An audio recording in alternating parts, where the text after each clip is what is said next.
गरेस्वरनि सुवाकपुर police outpost सिंनि औबारि गामियाव लामानि जाब्रबथायजों सासे लाइमोननि जिउ खहा। दिनै हादोरनि 77थि उदांस्रि सान फालिनाय सानाव दाब दाब जायगायाव गोबां जाब्रबथाय जानाय खौरां मोन्दों। बेबादिनो गरेस्वरनि सुवाकपुर पुलिस थानानि बेन्दोङाव थानाय औबारि गामियाव गिख्रंथाव जाब्रबथायजों जायगायावनो सासे लाइमोननि जिउ खहा जानायजों लोगोसे 3 लाइमोनफोरा गोब्राबै जोखोम जायो। रुंसारि जानाय लाइमोननि मुंखौ दरं सुक्लाय गामिनि बिपुल निराला होनना मिथिना मोन्दों। जाथायथिलियाव सुवाकपुर आउटपोस्टनि पुलिसा थांनानै जोखोम जानाय 3खौबो हस्पिटालसिम दैथायहरो, लोगोसेनो जाथायनि सायाव नायबिजिरनाय खामानिखौ जागायो होनना मिथिहोयो।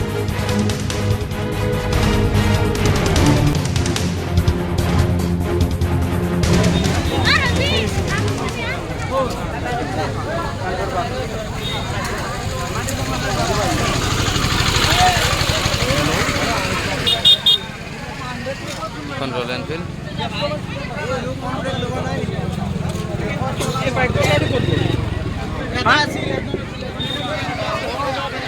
Manu,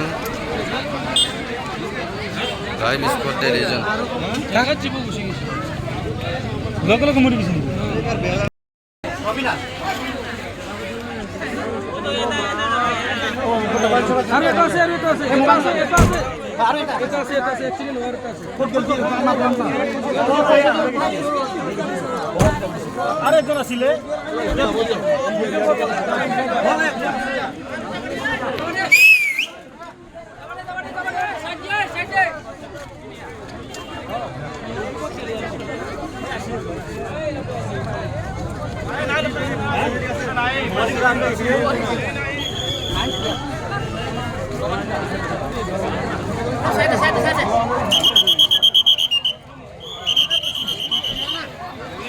Shit.